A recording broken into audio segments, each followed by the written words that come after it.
2005 Chrysler Sebring. This is the same one that I worked on the cooling fans. Now the blower motor doesn't work, and so it's just kind of one thing after another. It just doesn't work on any speeds. So we have the blower switch here, and we can see a different speeds, low, medium, high, everything basically just kind of old-fashioned, where everything goes over the resistor, and so nothing works. We have a fuse number 1 that's hot in run position, and we're gonna check that first, and then we're gonna open up a we're gonna pull the switch out, and first we're gonna check the ground and power and ground. It comes to the switch since nothing works. So black and gray wire will be ground, and the black and tan will be power. Now the power will go through a, now you can see this, that was the high setting actually pretty much bypassed the whole resistor, just goes straight through the motor. Now we're going to use the test light, and since the motor has a less resistance than a test light, it should lit up the test light. Okay, we're going to connect the test light to the ground, and this wire should have a power. This is the fuse number 1 here, and I already checked it. It's fine. It's not blowing, so we're getting a power to our motor right now. Now we're gonna turn the key on, and we're gonna check the power and ground at the switch itself. Okay, it's verify complaint. I turn the key to on position because that fuse is only hot in run position. So let's go to setting 1, 2, 3, 4, and nothing works. So next step, we will pull the this panel out. It's pretty much very simple procedure. Just take the a screwdriver or got this little tool. I'm gonna pop this off, and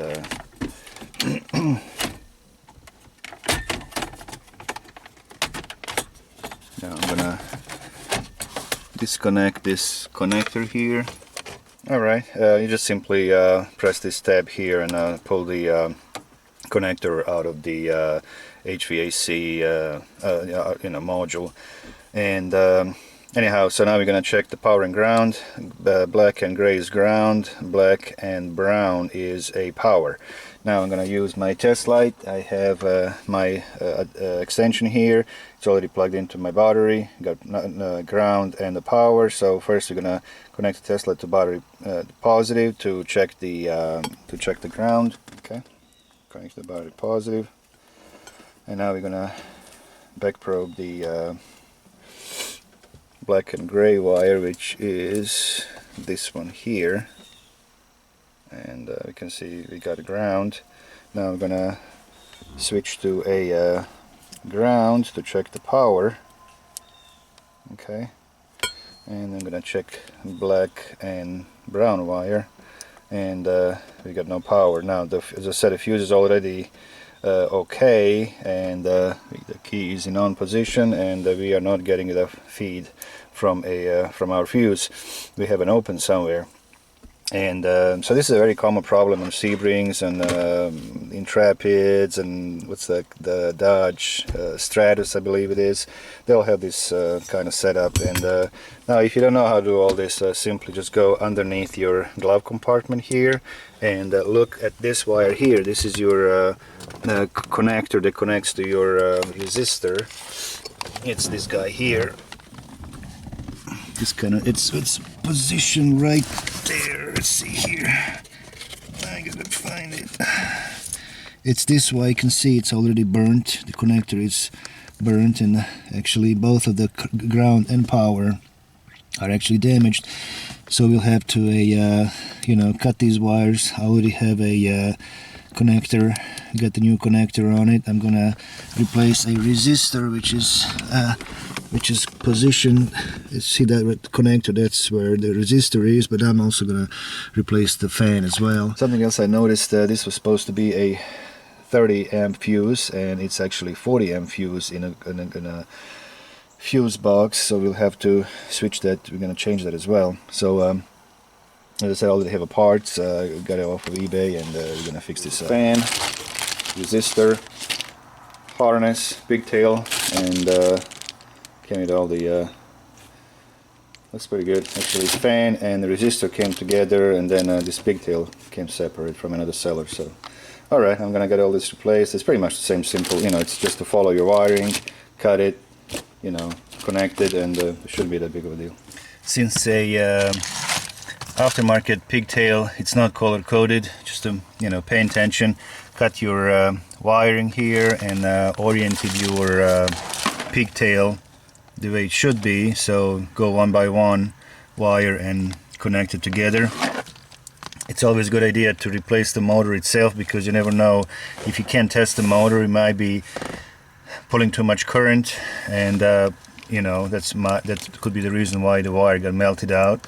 And so these are actually not that expensive, so it's always a good idea to replace all of it. It's very simple procedure. It's all, everything is held by these little screws. You got 2 screws for a resistor and the 3 screws for the motor, and everything is pretty simple. I mean, it's, yeah, you just take them out, and here's the old resistor. The motor is not seized, but again, you never know, if you don't have M clamp and check the current draw on the motor, you know, it's always a good idea to replace the motor as well.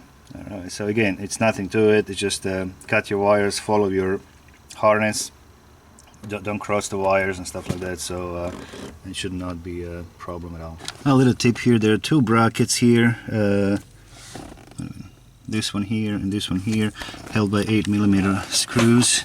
You kind of go here, and these, I think, here and here. Just take them out. That's going to give you a little bit more slack on your harness, so you can pull it out and you know, connect your pigtail just easier, because it's going to be like this and it's going to be difficult to connect it. So just kind of get those, disconnect these 2 clamps, and you know, it's going to give you a little bit more room to work. Okay, I'm in the process of putting everything together. Little tip here, this is an old trick from, actually I never heard of it before. This is one of my viewers actually sent me these pliers. These are actually pliers they use to trim the nails on, you know, the dogs, and they are really, this is actually, you know, these are made in US. These are good ones. Actually, no, in Italy, I'm sorry. But anyhow, you know, they can actually, I stripped insulation a little bit too much, so I have to trim the copper a little bit, and look at how nicely this will kind of trim these wires. Look at that. It's really cool. I never thought about it, and they really stay sharp. I mean, I've done you know, so much work with these pliers, and but they really give you a nice flush cut on the wiring. So just a little tip, and this really works well. I like it a lot. Okay, for the guys who hasn't done this before, so make sure you oriented your pigtail. This is this red tab here. This is very important. If you flip it this way, you know, you're going to be in big trouble, because you're gonna cross your wiring. So you know, lay down your connector with the red pigtail up, and put your old one next to it, and then just start connecting your wires one by one. So this is first going to be the brown, and then a green and blue, and then the power and ground here. Okay, so just lay them nice, so you don't mix them up, because that's very important. If you do, then you're gonna have a problem. Okay, once you're done with the wiring, check yourself one more time. You know, put your connector on the side, and just so you got a brown. The number 1 is brown here. Second is green. There's a green on the second slot. Second pin. Third pin is blue. Third pin is blue. The fourth one is black and brown. I got a black and brown here, and then a fifth one is black. That's right here. So I'm good. And I'm just going to put everything back together, and it should work.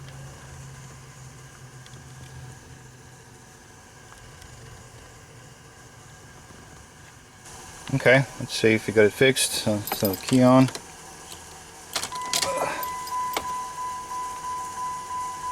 Setting 1. Let's see what's going on here.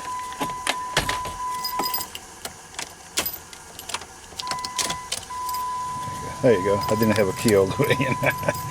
Alright, so 1, 2, 3, 4. Alright, this one is fixed. Alright guys, thank you. See you next time. Bye bye.